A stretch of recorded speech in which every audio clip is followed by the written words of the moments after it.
into your offices and of course wanted to uplift the file and peruse and see what fees were charged and how and why.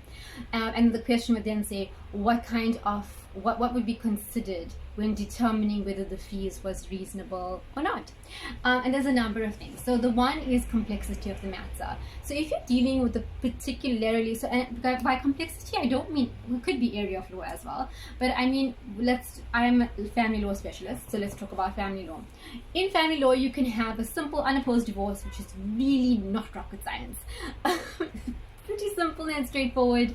It doesn't really require a high level of expertise. It's also quite quick, it's quite simple. The number of documents that you're required to receive from a client is not that much, and so the fees shouldn't be exorbitant. It shouldn't be an excessive amount of fees. However, in the same area, and so we're talking about family law, you may have a matter that's incredibly complex. You may be dealing with, let's use maintenance because those can get a bit complicated. You may be dealing with a maintenance matter. It may even be in maintenance court, but the documents may be so lengthy and so comprehensive. You could be dealing with individuals who have numerous properties, who have trusts and who are beneficiaries on trusts. You may have individuals who are hiding money through other family members. There could be money laundering happening.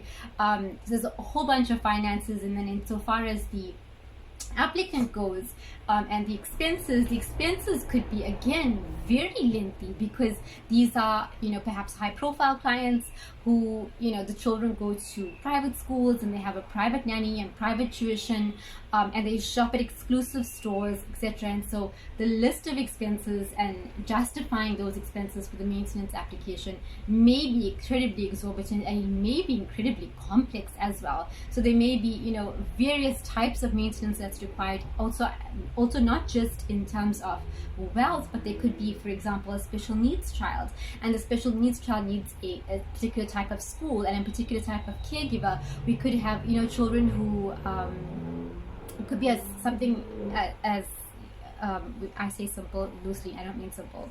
I mean something perhaps a bit more common, like ADD or ADHD, on the spectrum, and then you could have autism, and autism has a very large spectrum. So on the larger scale, the child may need 24-hour care, and so this can be seen as a very complex. So when I talk about complexity, that's what I mean, that there's a lot, the documents in which you need to peruse, the understanding of the case, the understanding of maintenance in itself, the understanding of how it's calculated and who's entitled to what and where and how much, and what's reasonable and what's unreasonable. And of course, like again I say, when we're dealing with a special needs child, perhaps what's reasonable for the special needs child and the amount that's necessary for the special needs child may not be the same for someone else.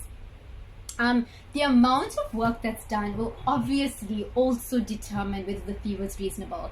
If you were dealing with a particular matter and there were a lot of applications that went along with that matter, of course the length, how long was it? Over a year? Was it over 2 years? Did the matter go all the way to trial? Did you argue it at trial?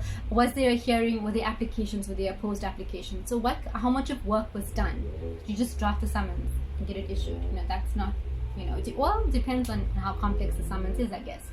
I mentioned how many documents. So how much of documents did you require to draft or peruse or go through? That will also help you determine the amount of whether the fees were reasonable or not. Time spent, that's a big one, because attorneys, we are selling, if you don't know this by now, well, you should.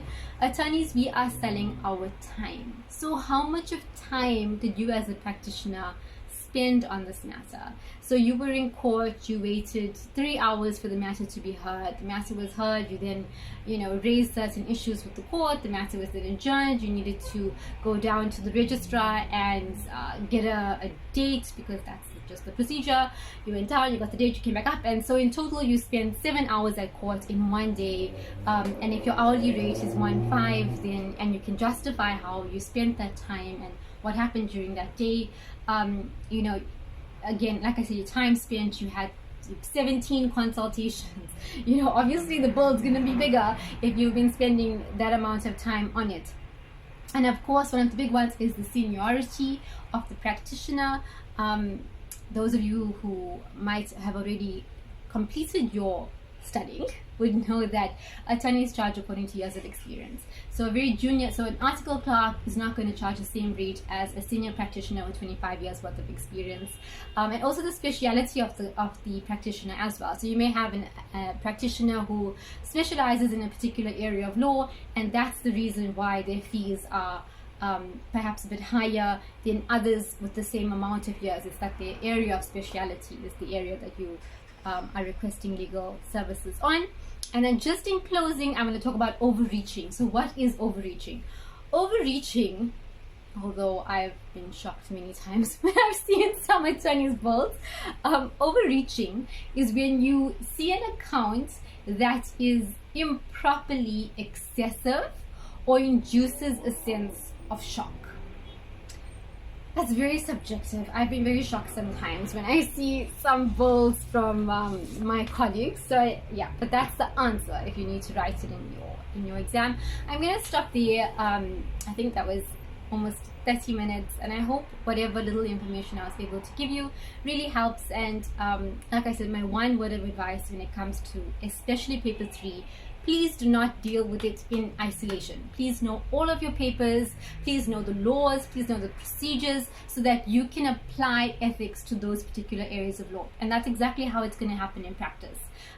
You're going to be dealing with your colleagues, you're going to be dealing with clients, you're going to be dealing with the court, you're going to be dealing with the law counsel, you're going to be dealing with clients' trust monies, and in every aspect of your professional life, you need to be dealing with it with an extremely high level and sense of ethics.